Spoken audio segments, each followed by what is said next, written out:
जय श्री कृष्णा। राधे राधे। प्रिय भक्तगणों, आज हम आपको शनिदेव और हनुमान जी की पावन व्रत कथा का श्रवण करा रहे हैं, जो सुनने मात्र से आपके जीवन में सुख समृद्धि और धन की वर्षा होगी। तो चलिए कथा को प्रारंभ करते हैं। ओम नमः शिवाय। ओम शनिदेवाय नमः। प्रेम से बोलिए हनुमान जी महाराज की जय। प्रिय भक्तगण, हमारे चैनल में आप सभी का स्वागत है। आज हम आपको बहुत ही दुर्लभ एवं महत्वपूर्ण कथा सुनाते हैं। इस कथा को आप लोग बड़े ही प्रेम और प्रसन्न चित्त मन के साथ सुनिएगा। अगर आप इस चैनल पर पहली बार आए हैं तो वीडियो को लाइक करके चैनल को सब्सक्राइब कर दीजिए। साथ ही कमेंट्स में जय हनुमान लिख दीजिए। एक बार हनुमान जी को भी शनि का प्रकोप सहना पड़ा। जब किसी को शनि की साढ़े साती लगती है या जन्म कुंडली में शनि देव प्रताड़ित करते हैं तो अक्सर ज्योतिषाचार्य उस व्यक्ति को हनुमान जी की शरण में जाने को कहते हैं, ताकि वह उपाय द्वारा शनि का प्रकोप शांत कर सकें। परंतु एक बार संयोग से हनुमान जी के काबू आ गए। एक बार की बात है, शनि की हनुमान जी से भेंट हो गई। दोनों के मध्य भागवत चर्चा होने लगी। उस समय बात पाप पुण्य की होने लगी। तब शनिदेव हनुमान जी से कहने लगे, मैं सब प्राणियों को उनके द्वारा किए गए कर्मों का शुभ अशुभ फल तौल कर बराबर देता हूँ। जीवन में प्रत्येक प्राणी पर कभी न कभी अपना प्रभाव अवश्य डालता हूँ, क्योंकि सृष्टि में प्राणी से कई बार जाने अनजाने में ही पाप पुण्य हो जाते हैं, जिसका उसे फल भोगना पड़ता है। शनिदेव की यह बात सुनकर हनुमान जी कहने लगे, शनिदेव, कहीं अनजाने में मेरे द्वारा कोई पाप तो नहीं हो गया जिसके लिए मुझे उसका प्रायश्चित करना पड़े।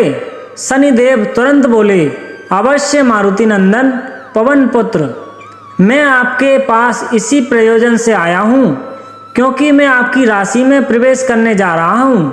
आप सावधान रहें, मैं आपको शीघ्र ही प्रताड़ित करूँगा। शनि के ये वाक्य सुनकर हनुमान जी आश्चर्य में पड़ गए तथा बोले, मैंने तो अपना सारा जीवन ब्रह्मचारी रहते हुए भगवान श्री राम की सेवा में अर्पित कर दिया है।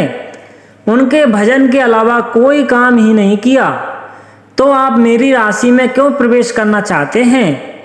कृपया मेरे द्वारा किए गए बुरे कर्म या अपराध के बारे में अवश्य बतलाएं। तब शनिदेव कहने लगे, हनुमान जी, आपने राम रावण युद्ध में मेघनाथ द्वारा किए जा रहे यज्ञ का भोग भंग किया था। आपने धर्म कार्य किए हैं, इसलिए मैं आपकी राशि पर 2.5 या 7 वर्ष के लिए नहीं, मात्र 1 दिन के लिए आऊँगा।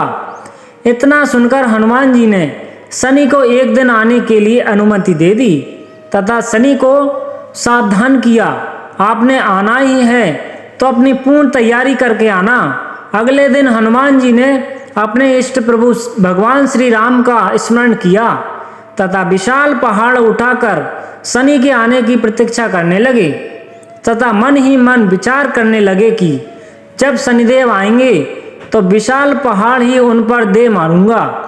पूरा दिन विशाल पहाड़ उठाकर हनुमान जी शनि की प्रतीक्षा करने लगे, पर शाम तक शनि नहीं आए। शाम होने पर हनुमान जी ने विशाल पहाड़ को रख दिया। तभी अचानक शनिदेव प्रकट हुए।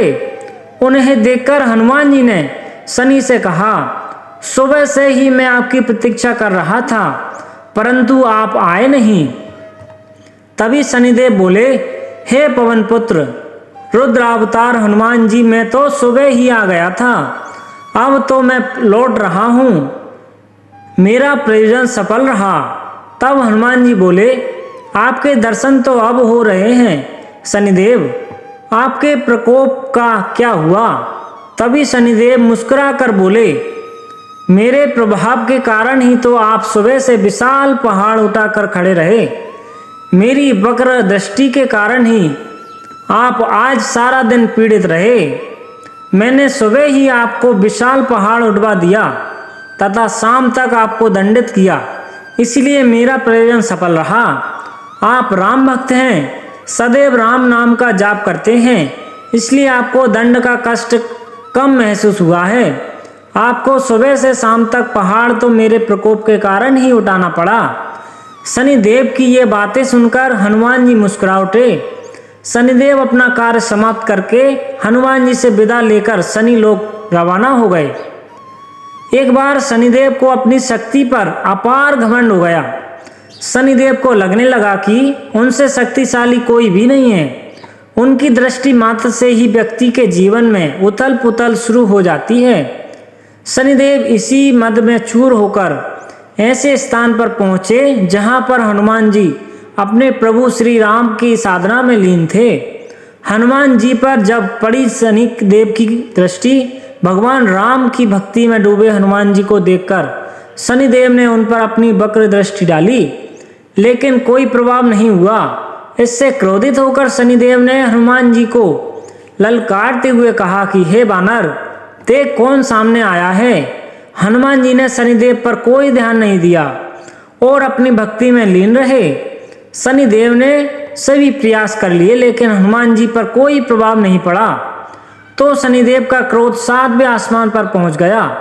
तनाव और गुस्से में आकर शनिदेव ने एक बार फिर प्रयास किया और कहा, हे बानर, आंखें खोल। मैं शनिदेव तुम्हारी आंख और सुख शांति को नष्ट करने आया हूँ।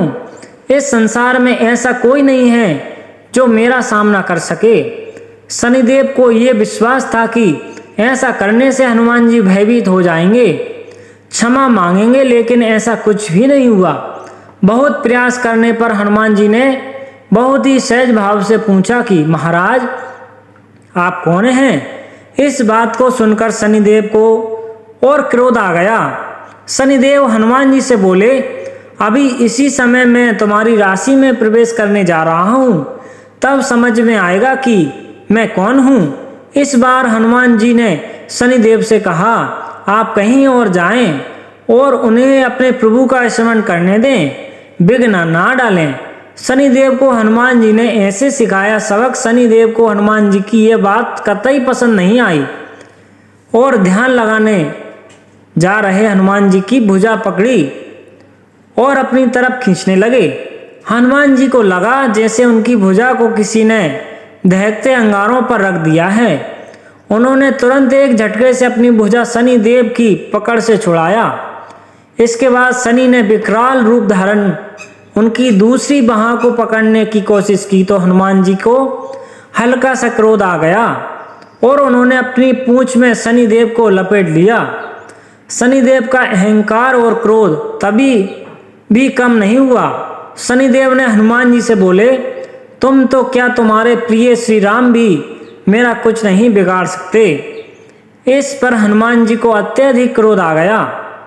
पूंछ में लपेटकर शनिदेव को पहाड़ों पर, वृक्षों पर खूब उठा कर पटका और रगड़ा। इससे शनिदेव का हालत खराब हो गई। शनिदेव ने मांगी देवताओं से मदद। शनिदेव ने मदद से मदद मांगी और रक्षा करने के लिए कहा, लेकिन कई भी देवता मदद के लिए आगे ही नहीं आए। अंत में शनिदेव को अपनी गलत का एहसास हुआ और बोले, दया करें वानर राज, मुझे अपनी उत्तरदंडता का फल मिलेगा। मुझे क्षमा करें भगवान, मैं आपकी भविष्य में आपकी छाया से भी दूर रहूँगा। तब हनुमान जी बोले, मेरी छाया ही नहीं, मेरे भक्तों की छाया से दूर रहने का वचन देना होगा। शनिदेव ने हनुमान जी को ऐसा ही वचन दिया।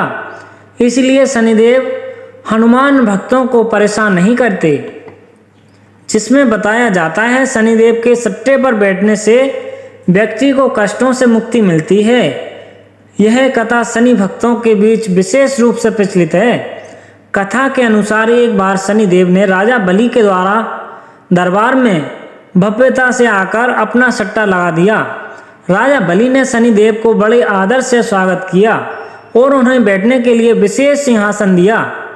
शनिदेव के सट्टे पर बैठने से पूर्व शनिदेव ने एक विशेष शर्त रखी कि जब भी कोई व्यक्ति उन्हें देखेगा तो वह व्यक्ति सीधे पैर पर चढ़कर सट्टे को छू सकेगा। यह शर्त राजा बलि ने स्वीकार कर ली। इसके बाद राजा बलि ने शनिदेव का सट्टा लगाने के लिए विशेष उपकरण तैयार किया और शनिदेव को सट्टे पर बिठा दिया। राजा बलि ने अपने अधिकारों को देखते हुए सट्टे के अधीन अधिक से अधिक समय बिताने की कोशिश की, लेकिन उन्हें शनिदेव के सट्टे पर बैठने के कारण वह बहुत दुखी हो गए। फिर भी राजा बलि ने धैर्य से इनकार किया और अंततः उन्हें शनिदेव के आशीर्वाद मिले।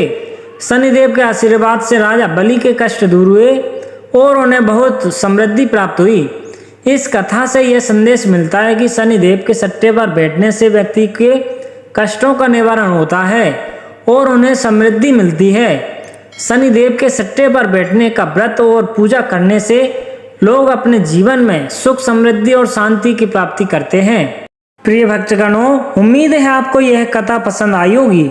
अगर आप इसी तरह की पौराणिक कथाएं सबसे पहले अपने मोबाइल पर पाना चाहते हैं तो वीडियो को लाइक करके चैनल को सब्सक्राइब कर लीजिए।